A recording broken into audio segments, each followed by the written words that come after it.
कांग्रेस सांसद राहुल गांधी द्वारा हाल में हिंदू और हिंदुत्व के बीच सूक्ष्म विभाजन रेखा को राजनीतिक मुद्दा बनाने की कोशिश कुछ वैसी ही है जैसे मिट्टी को मिट्टी के घड़े से अलग करना, क्योंकि मिट्टी से ही घड़ा बनता है और घड़ा फूटने के बाद फिर मिट्टी में ही मिल जाता है। राहुल स्वयं हिंदू धर्म और हिंदुत्व के बारे में कितनी गहराई से जानते हैं पता नहीं, लेकिन जो मुद्दा वो उठा रहे हैं वो देश में बहुसंख्यक हिंदू वोटर को कांग्रेस के पक्ष में कितना मोड़ पाएगा, ये बड़ा सवाल है। राहुल अपनी राजनीतिक रैलियों में जिस दार्शनिक बहस को आगे बढ़ाने की कोशिश कर रहे हैं, क्या वो वास्तव में हर हिंदू के लिए आत्मावलोकन का कारण बन सकती है? क्या राहुल द्वारा उठाया गया सवाल हर हिंदू को आत्मसंशय की ओर ढेल सकता है? किसी भी हिंदू के लिए हिंदू कहलाने और हिंदुत्व को नकारने के बीच कौन सी लक्ष्मण रेखा है भी या नहीं? तात्विक दृष्टि से हिंदू सोच ही हिंदुत्व नहीं है तो और क्या है? ऐसे में व्यवहारिक स्तर पर हिंदू खुद को हिंदुत्व से अलग कैसे करे और इसे कैसे जताए? हिंदू और हिंदुत्व की राजनीतिक तासीर की अलग अलग स्कैनिंग कैसे करे? अगर ये मान ले कि हिंदू और हिंदुत्व खुली सीमाओं वाले दो अलग देश हैं, तो इसके आर पार आना जाना राजनीतिक दृष्टि उपरांत कैसे हो सकता है? इन पेचीदा और तकरीबन हर हिंदू में आत्मशंका पैदा करने वाले इन सवालों पर चर्चा से पहले ये देखें कि राहुल गांधी ने कहा क्या था। जयपुर में कांग्रेस की महंगाई विरोधी राजनीतिक रैली में राहुल गांधी ने भाजपा और आरएसएस पर निशाना साधते हुए कहा कि मैं हिंदू हूँ, हिंदुत्ववादी नहीं हूँ। हिंदू और हिंदुत्ववादी दो अलग अर्थ के शब्द हैं। महात्मा गांधी हिंदू थे, लेकिन उनकी हत्या करने वाला नाथूराम गॉडसे हिंदुत्ववादी था। राहुल गांधी ने यह भी कहा कि हिंदू हमेशा सत्य को ढूंढता है, जबकि हिंदुत्ववादी पूरी जिंदगी सत्ता को ढूंढने और सत्ता पाने में निकाल देता है। वो सत्ता के लिए किसी को मार भी सकता है। साथ ही उन्होंने कहा कि ये देश हिंदुओं का है, ना कि हिंदुत्ववादियों का। एक तरफ हिंदू है और दूसरी तरफ हिंदुत्ववादी। एक तरफ सत्य, प्रेम और अहिंसा है और दूसरी तरफ झूठ, नफरत और हिंसा। हिंदू सच्चाई की राह पर चलते हैं, नफरत नहीं फैलाते। वहीं हिंदुत्ववादी नफरत फैलाते हैं और सत्ता छीनने के लिए किसी भी हद तक जा सकते हैं। यही नहीं, एक अन्य प्रसंग में उन्होंने पीएम मोदी के गंगा स्नान पर यह कहकर कटाक्ष किया कि हिंदू अकेले गंगा स्नान नहीं करता, जबकि हिंदुत्ववादी अकेले ही गंगा स्नान करता है। इसके बाद अमेठी में हार के बाद 2.5 साल पश्चात अपनी बहन प्रियंका गांधी के साथ पदयात्रा करते वक्त राहुल गांधी ने संघ प्रमुख मोहन भागवत के बयान कि सभी भारतीयों का डीएनए एक है पर भी हमला बोलते हुए कहा कि हिंदू मानते हैं कि हर व्यक्ति का डीएनए अलग होता है, लेकिन हिंदुत्ववादी ऐसा नहीं मानते हैं। राहुल के इन हिंदू केंद्रित बयानों पर फिलहाल आरएसएस की ओर से सिर्फ इतनी प्रतिक्रिया आई कि उन्हें हिंदुत्व का ज्ञान नहीं है। संघ के वरिष्ठ नेता भैयाजी जोशी ने कहा कि ये बेकार की बहस है, हिंदू और हिंदुत्व में कोई फर्क नहीं है। जब भी हिंदुत्व की बात आती है तो पहला हमला सावरकर पर होता है। अमूमन सावरकर को ही हिंदुत्व का तात्विक व्याख्याकर माना जाता है, लेकिन हकीकत में ये शब्द उनका दिया हुआ नहीं है, बल्कि एक बंगाली साहित्यकार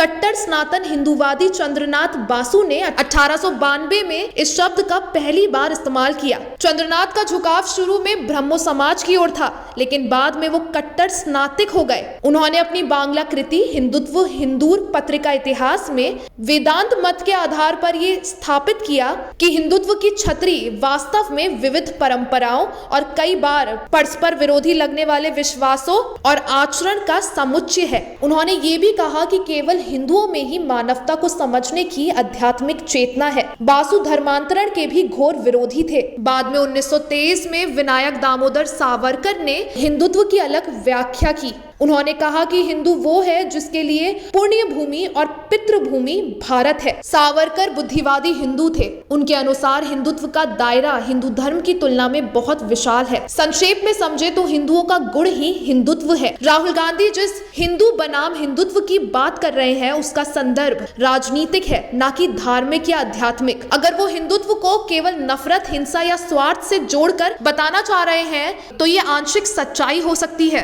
क्योंकि जब हिंदू का मूल भाव और मानस ही हिंसक नहीं है तो उसका हिंदुत्व हिंसक कैसे हो सकता है? जो लोग सांप्रदायिक घृणा को जायज मानते हैं उनकी संख्या थोड़ी है और ऐसे तत्व हर धर्म, संप्रदाय और समुदाय में है। यदि राहुल गांधी के अनुसार हिंदुत्ववादी हिंसा का पर्याय है तो इसके पीछे भी प्रतिक्रियात्मकता ज्यादा है। बीते 3 दशकों में उभरे उग्र हिंदुत्व के पीछे हिंदुओं की अतिवादी गोलबंदी तो है ही, अंतर्राष्ट्रीय स्तर पर उभरा धार्मिक कट्टरवाद भी है, लेकिन वो हिंदू का स्थायी भाव नहीं है। वैसे भी केवल कट्टरवाद के सहारे आप लंबा सफर तय नहीं कर सकते। राहुल गांधी हिंदुओं को संदेश दे रहे हैं कि वो हिंदू बने, हिंदुत्ववादी ना बने। वो ये आरोप भी लगा रहे हैं कि आरएसएस और भाजपा हिंदुत्ववाद का दुरुपयोग अपने राजनीतिक हितों के लिए और सत्ता प्राप्ति के लिए कर रहे हैं। ठीक है, लेकिन खुद राहुल गांधी भी हिंदुओं को हिंदुत्व से अलग रहने का आह्वान इसलिए कर रहे हैं ताकि हिंदुओं में कांग्रेस का जनाधार फिर से बढ़ाया जा सके, कांग्रेस फिर से दिल्ली के तख्त पर आसीन हो सके। ये भी अपने आप में सत्याग्रह ही है, कोई सत्याग्रह नहीं। हिंदू और हिंदुत्व का मुद्दा उठाकर राहुल गांधी आखिर उसी पिच पर खेल रहे हैं जो आरएसएस और भाजपा के हिंदुत्ववादी क्यूरेटरों ने बनाई हुई है, जिसका मकसद ही है कि सारी बॉलिंग, बैटिंग और फील्डिंग भी हिंदू केंद्रित ही हो। राहुल गांधी द्वारा हिंदू बनाम हिंदुत्व का मुद्दा उठाने से हिंदू कितने आंदोलित होंगे कहना मुश्किल है, लेकिन गैर हिंदू अल्पसंख्यकों के मन में यह संदेह जरूर पैदा हो सकता है कि अगर कांग्रेस भी हिंदू के पुण्य स्नान में लग गई है तो उनके हितों के बारे में कौन सा राजनीतिक दल सोचेगा।